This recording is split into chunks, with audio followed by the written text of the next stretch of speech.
정서가 건강에 미치는 영향. 여러분께 한 가지 더 말씀드리자면 악성 질환의 뿌리는 어디냐는 것입니다.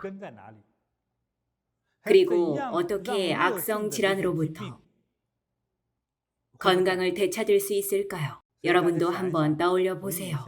우리가 팔개내공을 수행할 때 이끄는 말에는 어떤 가르침이 있던가요? 네, 맞습니다. 늘 우리의 건강과 즐거움을 자연과 연결지어 생각하죠. 그렇죠. 나는 자연을 사랑한다. 산을 사랑한다. 돌을 사랑한다. 풀을 사랑한다. 물을 사랑한다. 강을 사랑한다.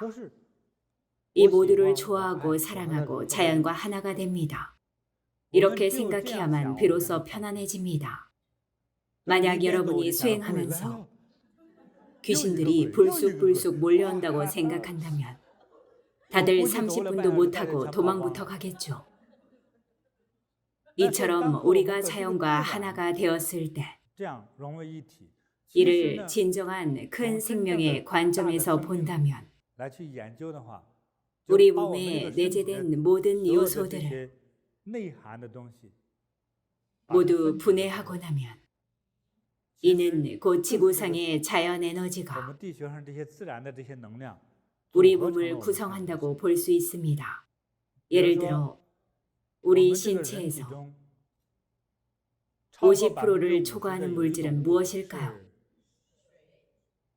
그래요. 따라서 물을 사랑하고 자연을 사랑하고 강을 사랑하고 바다를 사랑하는 것은 모두 옳습니다.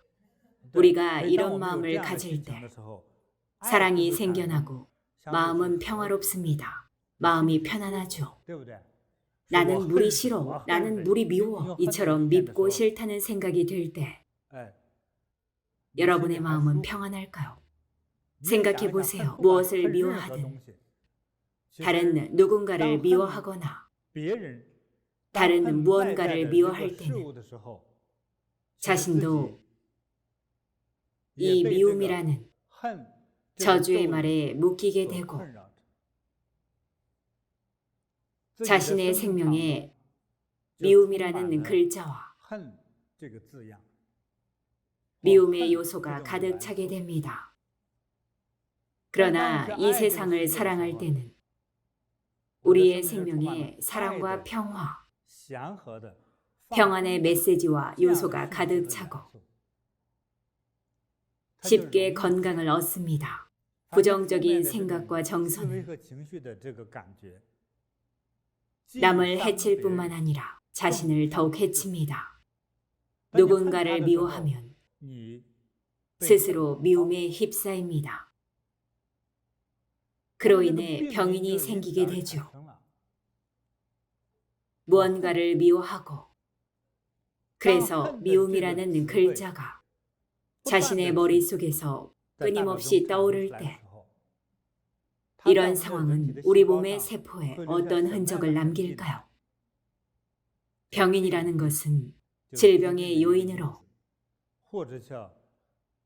악성 질환의 원인이기도 합니다. 극도의 슬픔, 증오, 공포, 긴장, 혐오, 이런 부정적인 정서나 누군가에게 복수하겠다는 정서들은 모두 부정적인 겁니다. 따라서 우리의 내면에 이러한 부정적인 정서들이 많이 쌓일 때, 특히 그 정도가 심할 때는 기억하세요. 이런 것들이 질병과 악성 질환의 병인이 될 수 있습니다. 이런 것들을 어떻게 약으로 고치겠습니까? 다들 궁금하시겠죠? 이미 병에 걸렸다면 어떻게 해야 그 병에서 벗어나 건강을 회복하고 최소한 악화되는 것을 막을 수 있을까요? 좋은 마음과 관용의 마음과 자비의 마음으로 바라보고 생각해야 합니다. 바로 이때 자신을 바로잡는 겁니다.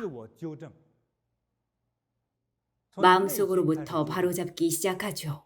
우리가 간직해야 할 것은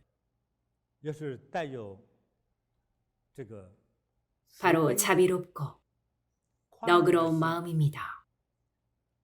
자비와 관용의 마음으로 세상의 모든 일을 마주하고 바라볼 때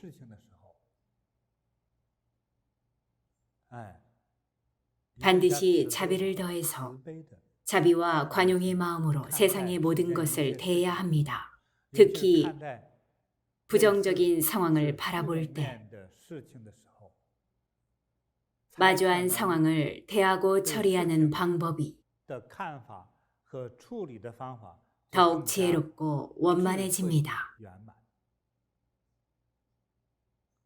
이렇게 일을 대처하고 처리해야 합니다. 또한 스스로 이러한 마음을 간직하고 이러한 정신적 경지를 갖춰야만 부정적인 일이 가져오는 부정적인 정서를 피할 수 있고 결국 부정적인 정서가 질환으로 번지는 피해를 막을 수 있습니다. 그래야 악성 질환이 쉽게 생기지 않고 일반적인 질병도 발생하지 않습니다.